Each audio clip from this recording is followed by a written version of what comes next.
golfers match as it comes. And yeah, Albin Ouschan, he's had 1 day off this week. He's played plenty of pool matches and, well, he's just got one more game. There's the fist pump.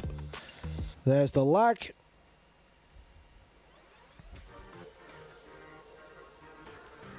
And here comes the final. Nothing changes. It's still race to 5. Mr. Ouschan wins the break, wins the lag.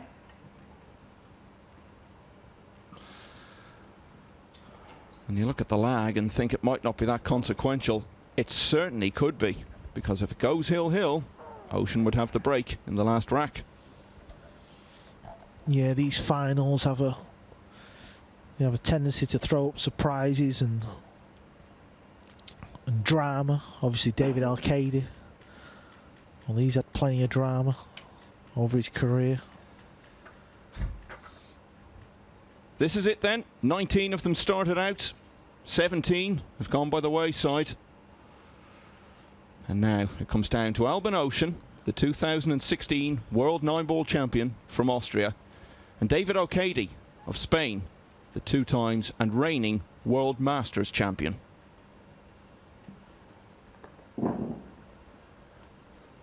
And the man from Klagenfurt will get this final underway.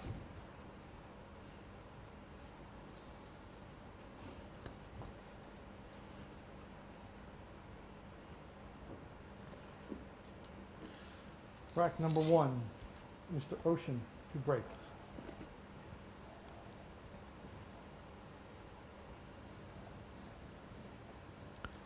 There you see Albin breaking off his bridge hand on the slate and plays the cut break, and I don't think he's going to have a shot on this. The 3 ball's a blocker, so it's going to be a push out. Can't play the jump shot. If he did go for that and pot it, I think the cue ball would scratch in the side, so definitely will be a push.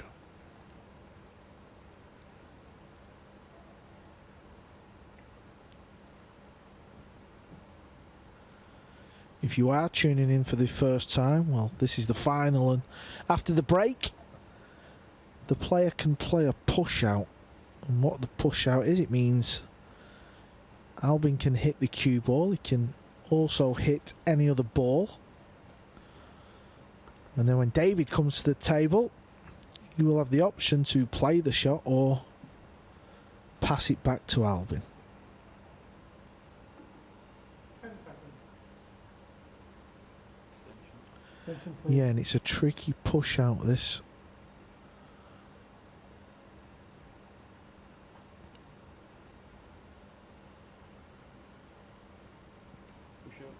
Push. There you hear Albin say push out, so he's going to push to the bottom rail, and Mr. Alcaide, your option. well, the only real option is possible jump shot, or you can play 1 rail just before the middle pocket and try and pot it in the corner.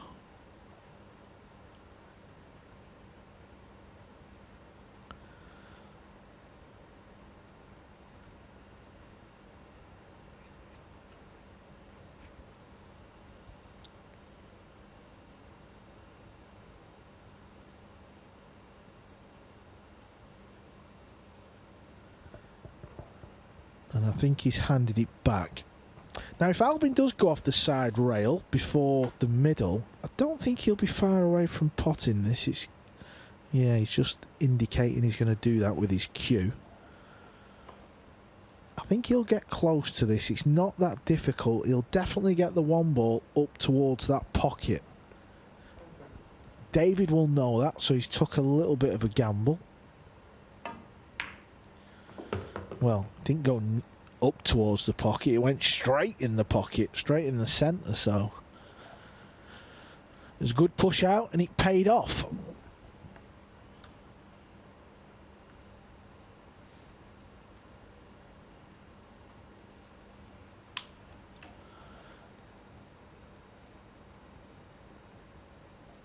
So the 2 ball does pass the 8. He's had a couple of looks. And the 3 ball is over on the right side of the table.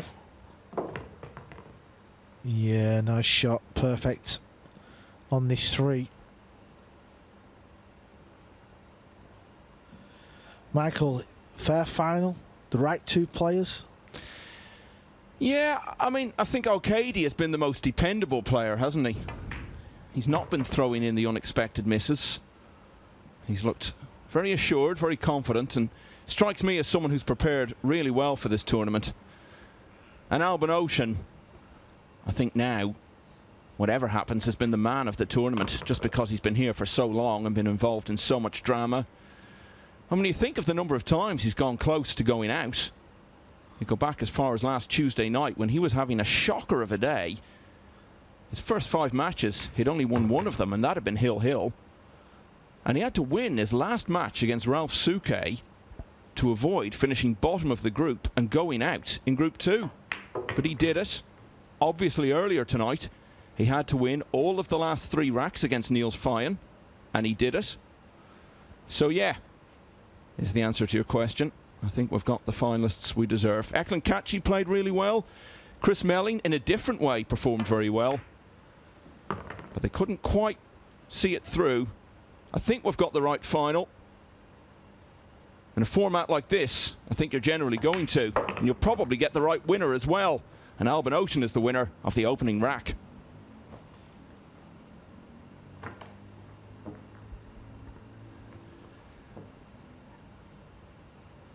What about you, Carl? What are your standout memories of what we've seen over the last week in Milton Keynes? Yeah, I think you've touched on it there. You know, when you look at the road Albin's had on day 1, he lost in the final to Chris Melling. He still looked good that day, and then 2 or 3 days after that, he had a complete meltdown. He was getting warnings off the referee. I think he went through about 4 shafts, 8 tips, about 20 blocks of chalk. It was all going on.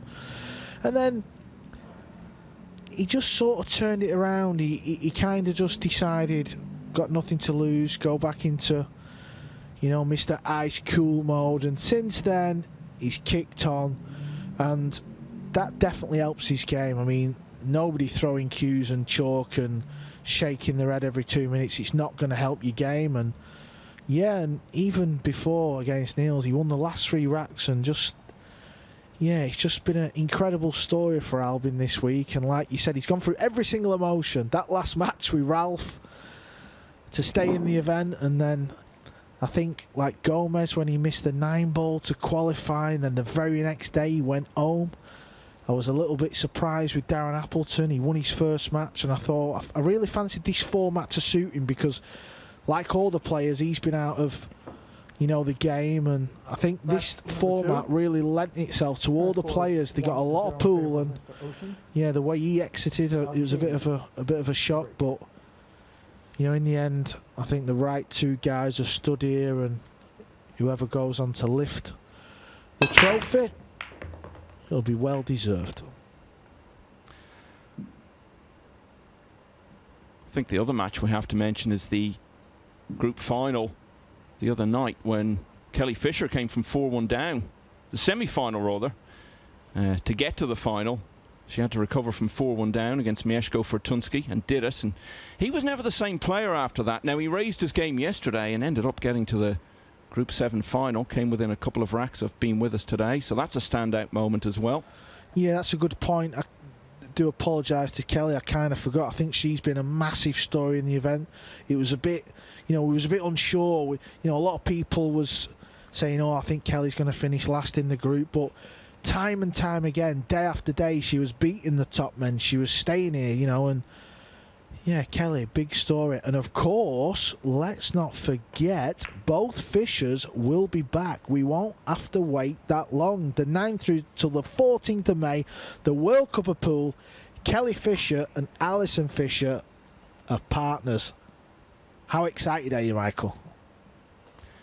Yeah, well, I mean, the World Cup of Pool really showcases the great strength of 9-ball and the fact that it's by far the most global of the cue sports, that you can have that many nations capable of putting teams in, and we see a lot of surprise results there. So it's not a case of throwing countries in who aren't good enough. No one's there just to make up the numbers, and that's all part of that Matchroom series that starts with this event.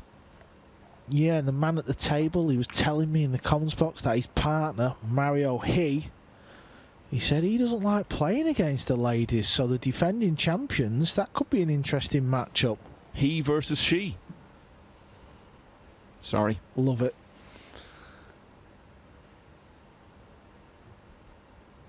Yeah, and while Kelly's been playing, I know Alison has been watching so much of it.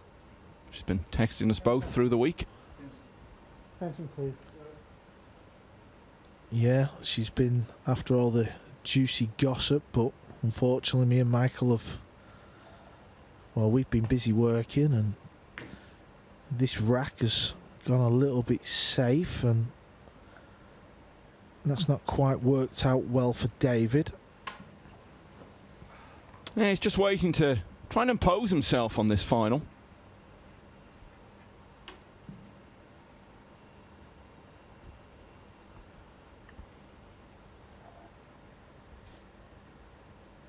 Now is Albin going to have a go at this 2-ball up the rail? He is, but he's missed it. And I think it's going to just land in that gap, so yeah, David's not, he's not snookered, so it's a thin pot. Oh, he's got safety on. This wasn't easy from Albin, and it wasn't that far away.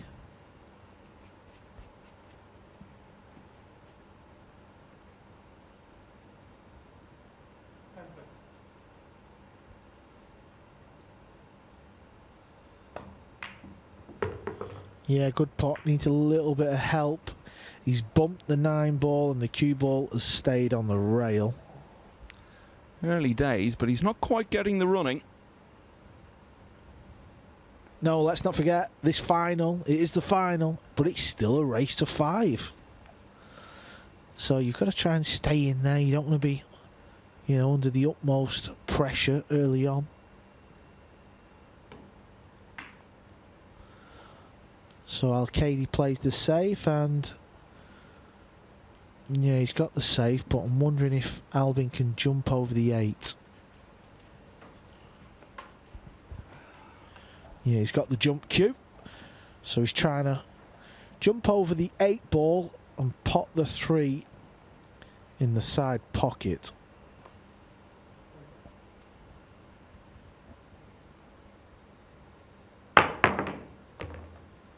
Yeah, and he's only just made it. As long as the cue ball doesn't land on the rail, it won't be too bad. Of course, he's got distance on the pink 4.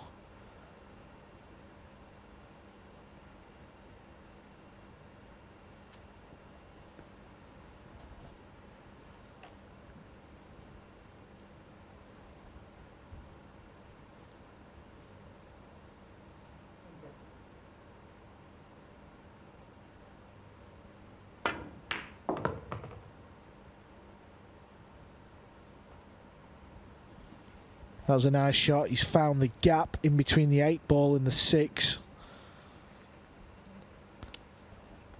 And a chance to strike a big early blow in this final. It was one win of a rack against the break, as it were, that made all the difference in the semi-final. That was towards the end of the match, though. This was Alcaide's first breaking rack in the final. For Ouschan to win it and then be breaking himself with the chance to go 3-0 in front could be very significant.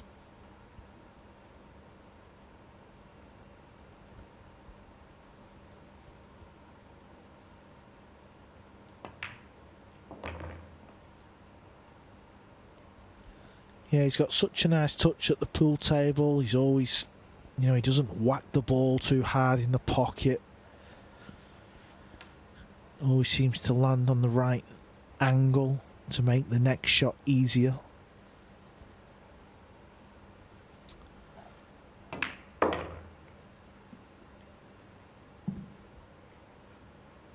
Of course, you know, there's a few seats behind the players. I'm just wondering if we're going to see Yasmin sat down there at some point. We've not really seen anybody sit there. It's a little bit weird if you just go out and sit on your own there. I'm not sure she could cope. She could barely handle being in the commentary box for the last match in the round robin stage. Maybe if he builds a big lead and there's not too much drama late on, she might be able to deal with it then. Well, I think that's because she was sat next to me, Michael, to be honest. Fair point and fair effort from Albin Ouschan. He's off to a really good start here and he leads David Alcaide 2-0. And just as we reflect, Carl, and some of the other memories of the week, I think I'll remember last night, and more so tonight actually. They were the only two nights that it really came down to those decisive stages when we had the drama and we had the calculators out and we were watching one table and saying, but what does it mean for this table in terms of what happens on the other table? And it was a bit surprising actually we didn't have more nights like that, but I was glad that we did, and I was glad that they came at the end.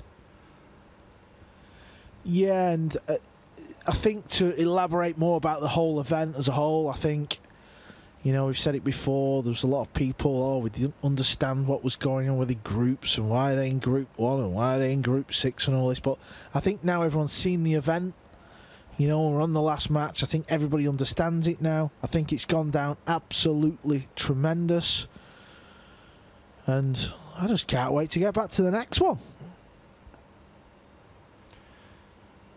As I was saying earlier, a structure is already in place. It was pointed out by some people, if you're in for Group 1, you've got a big advantage. Well, people got into Group 1 because they're big names, and that'll be even more in place next year because you'll earn your Group 1 place on the basis of your position in the rankings. And we can guarantee whoever wins this will be entitled to a Group 1 spot as defending champion. Ouschan, 2-0 up.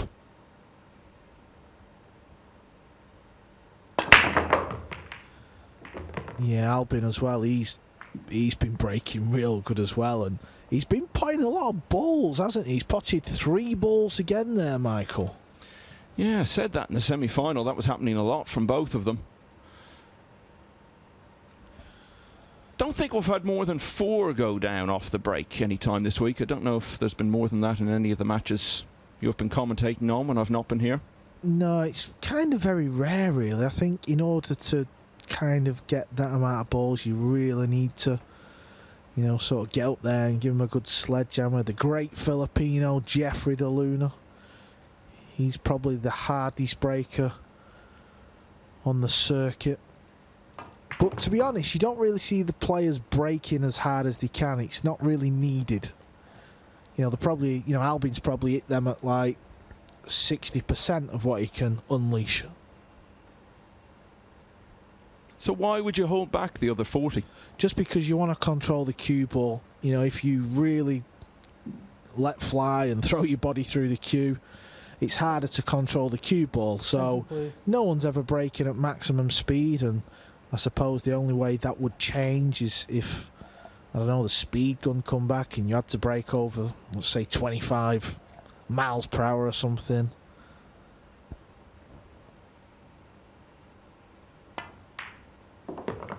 Pressure shot, and he's stood up to it.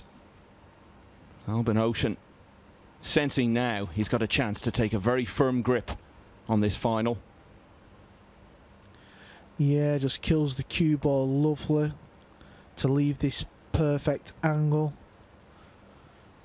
So just pop the ball and the cue ball naturally comes round off the 2 rails up for the 7 ball. It's been a smooth start. He looks cool, he looks calm. David's just got to sit in his chair, he's seen it all before. Wait and hope for your chance.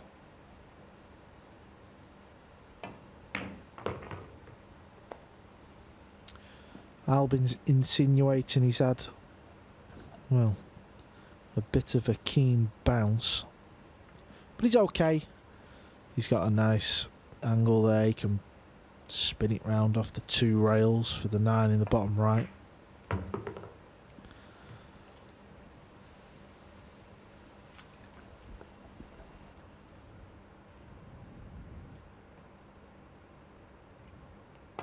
Albin Ouschan's long road may be nearing its end because he's 2 racks away from winning this title. He leads the Championship League final 3-0. More in a moment.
This championship is being played with the new Aramith tournament set.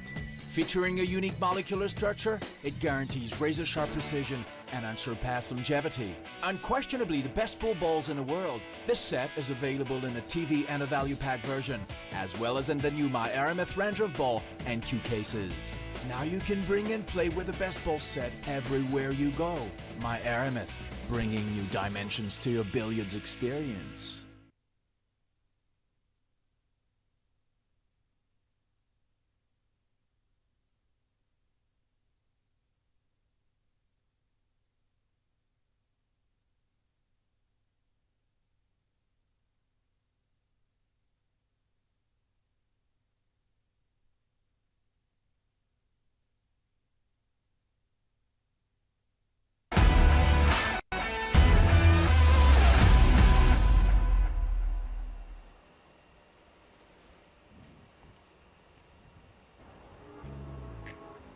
Albin Ouschan has been at the centre of so much late-night drama over the last week here in Milton Keynes, but maybe not in this final tonight, because he's pulling away against David Alcaide and leading by 3 racks to 0.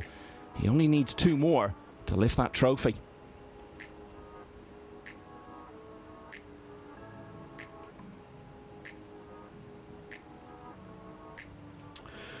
One last shout out to our referee, Wing Ball John.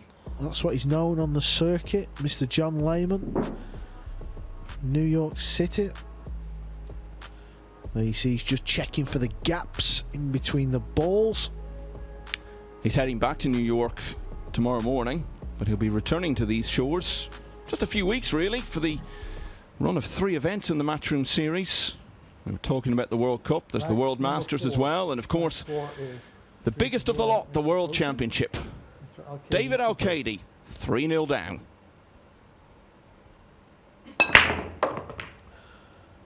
Yeah, so it's a decent break. And he's going to have a shot at the 3. And this is all you can ask for. He's 3 down. The old cliche, ball at a time, rack at a time.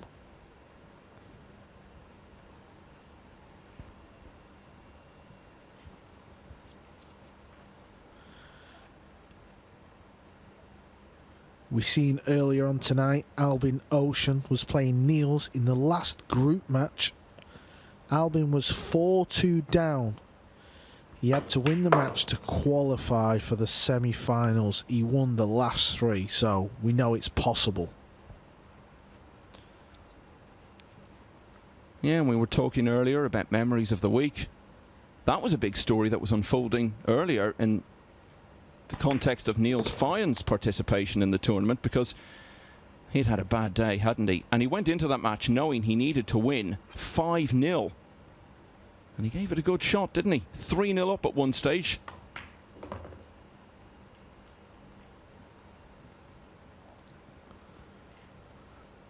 Yeah, I'm sure Niels will head back home and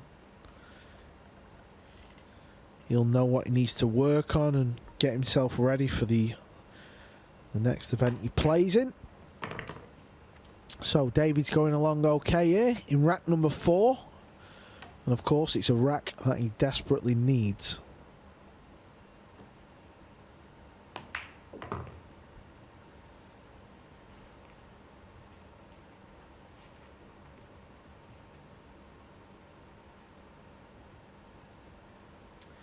This is very much a similar feeling to a dart player where he's got the throw in his leg and he just has to hold the throw and, you know, try and break your opponent's throw, and that's all David can do, and it's a job well done.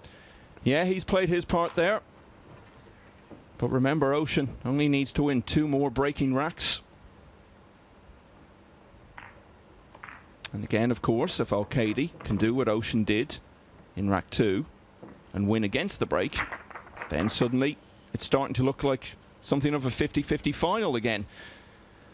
One thing we've seen over and over, and we've seen it more, I think, in this tournament than in most because of the format. Your whole situation can change in a matter of seconds.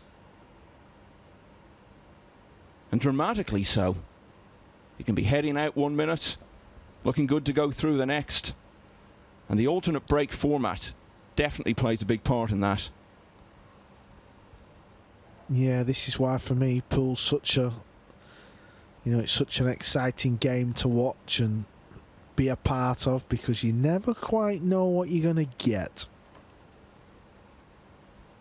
Yeah, and we've had tremendous hours of television coverage all around the world, and a lot of people maybe might not have seen much of 9-ball pool over the years. Perhaps none at all. Maybe it's the first time for them. But they'll have learned a lot. And I think we've learned a lot about the players and their characters and their strengths and weaknesses. It's inevitably going to happen that way when you see them play so many matches so close together. This man has played more than anyone else, and he's breaking at 3-1 up in the final. 3-1, Mr. Ouschan. Mr. Ouschan to break. Yeah, we're approaching big moments in this final.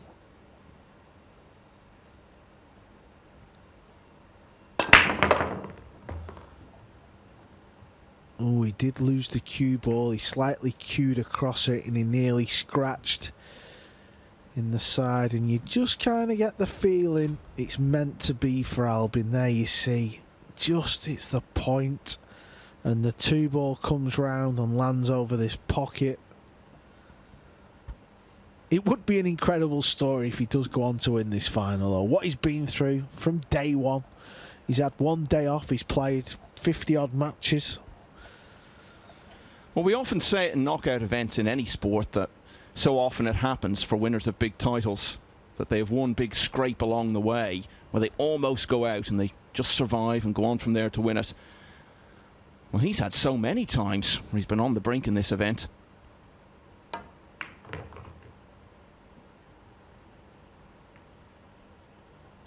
Yeah, he's played a bit of a ropey shot there. He definitely didn't play to stun into the green 6. And I think it will go in the side. If it does, he can draw in between the pink and the purple that you can see there and play the pink 4 up into the top. If he can, he can put the 3 in the bottom right corner. So it's not worked out too bad.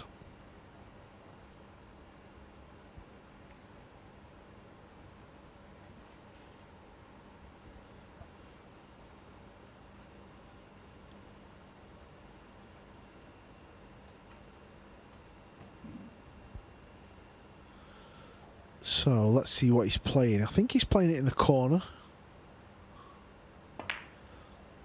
Yeah, he did. He needs this cue ball to slow up. That's pretty good, so that's fine.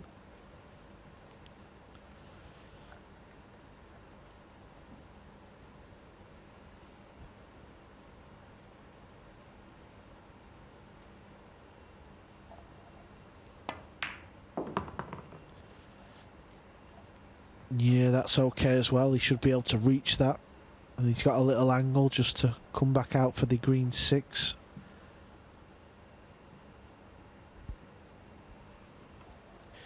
Even though it's just a short race to 5, it's always nice when you get on the hill, and also you'll have more breaks. He's played a ropey shot there though. He didn't mean to hit the 9, so now he's left himself. Well, he should have been closer, put it that way.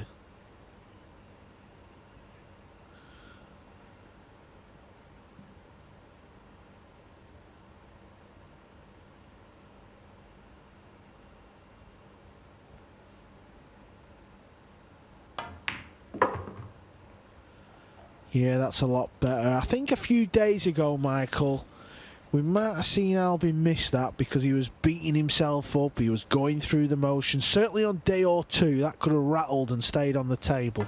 Well, he can see the winning line now, can't he? And great champions never become afraid of that. It inspires them. Yeah, he smells blood. And this 9-ball, well, it'll just put him 1 rack away. And he might not need them both, but he's got 2 breaking racks left to finish this off. Albin Ouschan has taken a firm grip on this final. He's first to the hill at 4-1.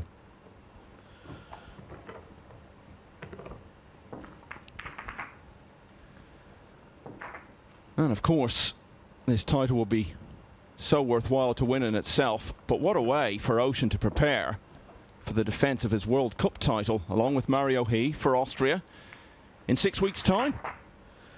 Yeah, just 6 weeks from now. It will be the second event on the calendar of the Matchroom Pool Series. 6 events now, Matchroom. Who would have thought that just a few years ago? Well, as recently as 2018, there were 3.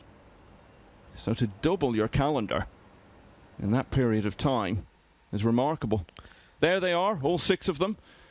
Championship League pool finishing up here tonight. Then the World Cup of Pool we spoke about. And then they come thick and fast. The World Masters in Gibraltar. Back here for the World Pool Championship in June. The US Open in the autumn, or the fall, as the Americans call it. We don't know the exact dates or indeed the venue yet. And then the Mosconi Cup, as always, in the run-up to Christmas. December 6th to 9th.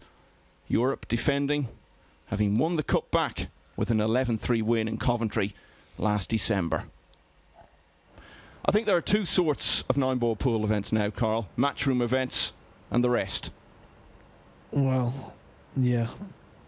I'm Matchroom. I'm all about the Matchroom arena. You know, that's, to be honest, that's one of the main reasons why I stopped playing, because there was very few, you know, events that Matchroom had, and looking at that calendar, it makes you want to put your queue back together. Well, remember where you heard it first. Stephen Hendry made a comeback recently. Maybe you could be persuaded out of retirement. Rack number But in the 6. here and now, David Alcaide, he'll be defending his title at the World Masters. Will he go there as Championship League winner? He's got a lot to do.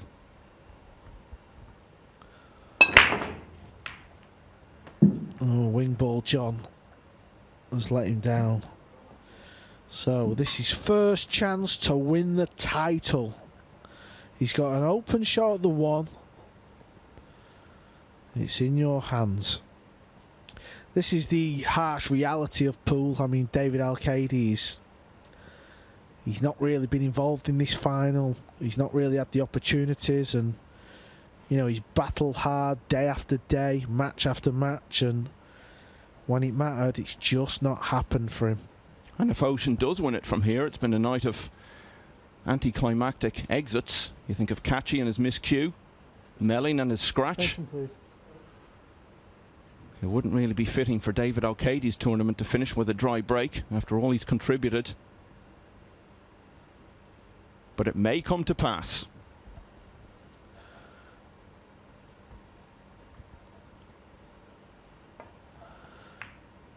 Yeah, so he's playing for the 2-ball in the bottom right corner. He'd like to land it a little bit straighter, but he looks so in tune with his own game. He looks relaxed, he looks confident. Everything's going in pretty clean. Of course, he's already, you know, survived a massive scare and shown he's up to the challenge. He's playing this in the bottom left.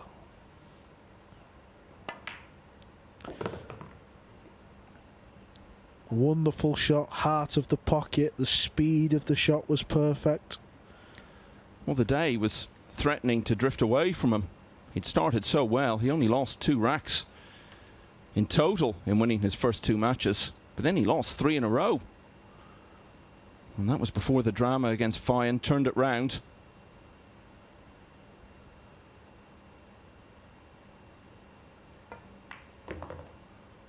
This is all about speed. The line is perfect. Well, this is all you can ask for. You're in the final of a major pool tournament, and you're just 6 balls away. The 8 ball is set absolutely perfect to get on the 9, so that's not going to be too scary. David Alcaide sitting there wondering if by some miracle he's going to get back to the table. You know, he lost his first 2 matches last Tuesday, and he won a total of 2 racks in those. And it just underlines one of the many beauties of this format, that after that start, he's here for the final. If he does lose now, He'll walk away with $7,400. Given how many groups Ouschan's been in, he's really racked up the prize money, and if he finishes it out, his total winnings will be $16,200.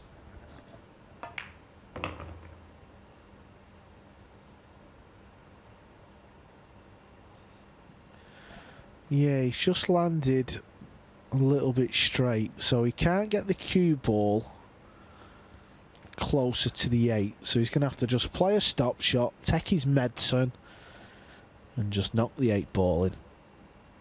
Any angle, this was guaranteed to be over. Now there's a small percent of a chance for David, just purely because the cue ball is near the rail, but if he pots the 8, well, it should be over.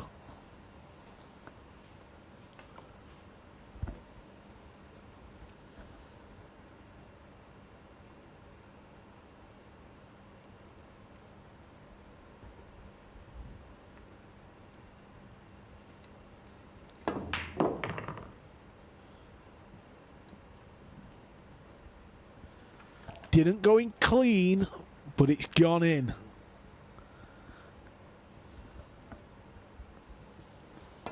Ouschan is on the crest of a wave as Albin beats David Alcaide by 5 racks to 1 and wins the Predator Championship League 2021.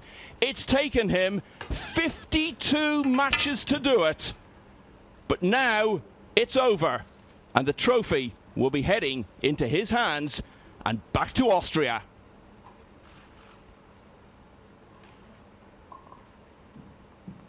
So time for the presentation then.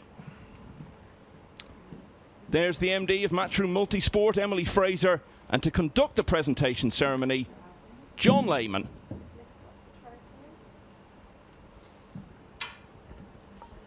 Albin Ouschan, congratulations. Champion of the inaugural Predator Championship League pool. Please collect your trophy, sir. Yeah, wonderful moments. And good that he's getting some natural applause. I think some of the officials and organisers and maybe one or two of the players have gathered there to commend him on it.